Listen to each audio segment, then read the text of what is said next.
हम जानते हैं कि दिल्ली में इतने बड़े बड़े आयोजन हुए हैं जिनमें G20 भी एक है और इन सब में आपने कमान संभाली, खासकर अब जबकि साइबर सिक्योरिटी वक्त के साथ बहुत बड़ी चुनौती हो गई है ना। लेकिन मेरा पहला सवाल ये है कि आज तो सारी ही सर्विसेज ऑनलाइन दे रही है सरकार। हम ये भी जानते हैं कि ज़्यादातर जो फ्रॉड कॉल्स आती हैं ना वो भी इसी को लेकर आती हैं, बिजली का मीटर आपका कट जाएगा, पानी का मीटर कट जाएगा, KYC जिसको लेकर PM ने भी बोला है। कैसे सरकार लोगों को इससे बचाने के प्रयास कर रही है और लोग भी कैसे इससे बचें? आपका सवाल बिल्कुल ठीक है। 2-3 चीज़ें आपको इसमें ध्यान रखनी चाहिए। पहली बात तो ये है कि सरकार के पास आपका डेटा है, इसमें कोई शक की बात नहीं है, और वो डेटा डिफरेंट जगह पर रखा हुआ है।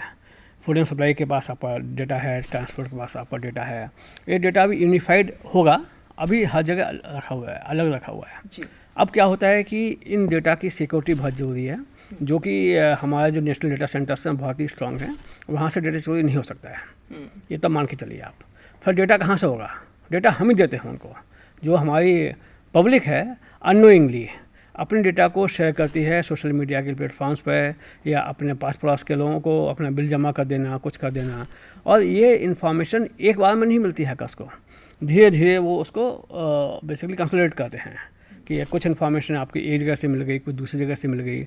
और जब उनके पास इन्फॉर्मेशन आपकी मिलती है तो सबसे पहले आपका मोबाइल फ़ोन मिलता है। फ़ोन करना आसान है क्योंकि इस पर शक्ल नहीं दिखती दूसरे की, कोई कुछ भी कर देता है, जी मैं BSES से बोल रहा हूँ, जी मैं जल बोर्ड से बोल रहा हूँ, आपका पानी का कनेक्शन कट जाएगा। बात मानिए, पानी का कनेक्शन नहीं कटता है, बिजली का कनेक्शन इतनी आसानी से नहीं कटता है, वो आपके घर आते हैं। तो जस्ट कोई अगर आपको डराता है तो उसको सिंपली इग्नोर करिए, उस फ़ोन को नोट कर लीजिए, उसको ब्लॉक कर दीजिए।